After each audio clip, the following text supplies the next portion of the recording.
최근 뉴욕타임즈에 게재된 유명 피트니스 칼럼니스트인 그레첸 레이놀즈의 피트니스 교육 칼럼이 뜨거운 관심을 받았습니다. 이 칼럼의 내용은 바쁜 일상 때문에 헬스장에 가기 힘든 사람도 단 13분의 웨이트 트레이닝 한 세트만으로도 스트렝스를 키우는 데 충분하다는 것이었습니다.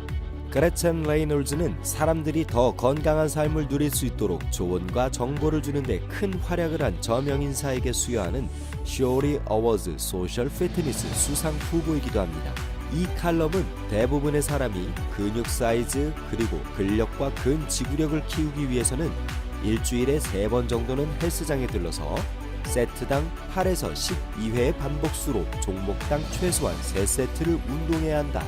즉 많은 시간을 헬스장에서 보내야 한다고 알고 있지만 놀랍게도 이것을 확실하게 뒷받침하는 과학적 자료는 거의 없다는 것을 지적합니다.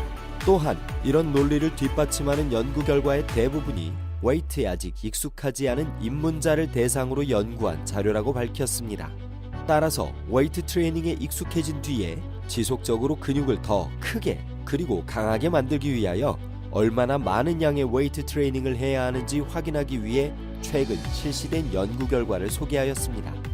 이 연구는 스포츠 과학과 피트니스 산업계에서 가장 신뢰받는 연구자 그룹에 속하는 숀필드와 크리거 등에 의하여 수행되었습니다. 이 실험은 45명의 참가자들을 대상으로 실시되었으며 나이는 18세에서 35세 사이, 또 근골격계 질환이 없고 아나볼릭 스테로이드를 사용한 적이 없어야 하며 최소 1년 이상 일주일에 3번 이상 웨이트 트레이닝을 경험한 사람들로 제한하였습니다. 참가자들은 8주에 걸쳐서 일주일에 3세션을 수행했습니다. 한 세션은 NSCA의 가이드에 근거하여 보디빌딩 타입과 스트렝스 타입을 혼합한 총 7가지의 훈련으로 구성되었는데 플랫 바벨 벤치 프레스, 바벨 밀리터리 프레스, 와이드 그립 레터럴 풀다운, 시티드 케이블 로우, 바벨 백 스쿼트, 머신 레그 프레스, 머신 레그 익스텐션입니다. 참가자들은 3그룹으로 나뉘어 첫 번째 그룹은 종목당 1세트의 낮은 볼륨, 두 번째 그룹은 종목당 3세트의 중간 볼륨, 세 번째 그룹은 종목당 5세트의 높은 볼륨을 수행하였습니다. 결국 주당 볼륨은 첫 번째 그룹은 21세트, 두 번째 그룹은 63세트, 세 번째 그룹은 105세트였습니다. 세트당 반복수는 8에서 12회 범위에서 실패 지점까지 하는 것으로 실시되었으며 각 훈련당 개인별 최초 중량을 설정하기 위하여 NSCA 공인 RM 측정법이 사용되었습니다. 또한 세트 사이의 휴식은 90초였습니다. 평균적으로 한 세트를 실시하는 데 13분, 3세트에 40분, 5세트에 68분이 소요되었습니다. 최종 실험 결과는 첫째, 근육 사이즈, 둘째, 근육 스트렝스, 셋째, 근육 지구력에서 측정되었습니다. 먼저 근육 스트렝스 실험 결과를 살펴보면 예상과 달리 놀랍게도 한 세트를 실시한 그룹과 5세트를 실시한 그룹에 전혀 차이가 없었습니다. 이 실험 결과는 웨이트 트레이닝을 이미 경험한 사람들은 일주일에 39분 이하의 훈련으로도 그보다 5배나 많은 훈련 시간을 사용한 사람과 동일한 근력을 가질 수 있다는 것입니다. 근지구력 실험 결과도 이와 비슷했습니다. 낮은 볼륨, 중간 볼륨, 높은 볼륨, 세 그룹 모두 거의 비슷한 수준의 근지구력 향상을 보여준 것이었습니다. 그러나 근육 사이즈 실험 결과는 이와 달랐습니다.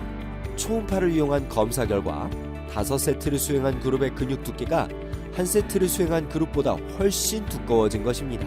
예를 들면 대퇴근 두께 변화 측정에서 한 세트를 수행한 그룹은 약 4% 증가에 그친 반면 5세트를 수행한 그룹은 약 13%나 증가한 것입니다.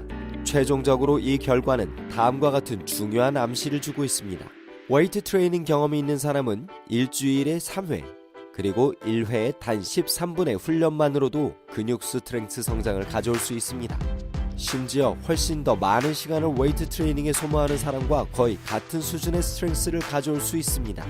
다만 이런 결과를 가져오기 위해서는 13분의 짧은 훈련일지라도 종목당 한 세트를 훈련할 때마다 실패 지점에 도달할 정도의 높은 훈련 강도를 유지하여야 한다는 것입니다. 한편 이 연구에서 확인된 또 다른 결과는 근비대와 운동 볼륨은 상당한 비례 관계가 있지만 근비대와 스트렝스 사이에는 사람들이 생각하는 만큼 그렇게 밀접한 상관관계가 없다는 것입니다. 최종적으로 이 연구 결과는 바쁜 일상 때문에 헬스장에 많은 시간을 사용할 수 없는 사람들에게 헬스장에서 소모되는 시간을 좀 더 절약할 수 있는 근거를 제시합니다. 특히 근비대보다는 근력 유지에 관심이 많은 40대 이후 중장년층에게 의미 있는 연구 결과라고 할 수 있습니다. 헬스장에서 많은 운동 시간을 보내야 운동 효과가 있다고 생각하여 아예 엄두를 내지 않는 사람들에게 헬스장에 갈 수 있는 근거를 제시하였기 때문입니다. 사실 이렇게 실패 지점까지 도달하는 높은 훈련 강도를 사용하여 훈련 종목당 한 세트로 마무리하는 훈련법은 1970년대 초반 아서 존스가 개발한 고강도 훈련법 HIIT 프로그램과 유사한 면이 있습니다. 아서 존스는 혁신적인 헬스 기구인 노틸러스의 발명가이기도 합니다. 피트니스와 보디빌딩 역사에서 한 획을 그은 그는 도대체 어느 정도의 운동량이 적당한 것인가 하는 가장 기본적인 의문에 답하려고 노력하였습니다. 결국 그는 운동의 양보다는 질이 중요하다고 생각하여 HIIT 프로그램을 개발하였던 것입니다. HIIT 프로그램은 케이시 바이어터, 마이크 맨츠, 도리안 예이츠로 이어졌습니다. 그러나 HIIT 프로그램은 훈련 강도보다는 훈련 볼륨을 중요시하는 조 웨이더와 아놀드 슈왈제네거에 빌려 오늘날에는 거의 입지를 잃어버렸습니다. 아놀드조차도 HIIT 프로그램의 강도에 고개를 흔들 정도로 훈련 강도가 높았던 것입니다. 그러나 지난 20여 년 동안 수많은 연구에 의하여 훈련 볼륨이 많으면 많을수록 무조건 좋다는 것은 잘못된 것이라는 것이 밝혀지고 있습니다.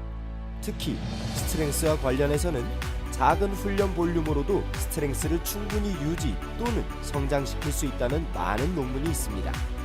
따라서 헬스장에 많은 시간을 할애하지 못한다 하더라도 건강을 위하여 근력을 유지 또는 증가시키고자 하는 분들은 일주일에 한 번 헬스장을 방문하여 아주 짧은 시간 동안이라도 웨이트 트레이닝을 한다면 주 3에서 5회 많은 양을 훈련하는 사람들만큼 큰 근육은 가지지 못할 수 있지만 그에 못지않은 근력과 건강을 유지하는 데는 큰 도움이 될 것입니다.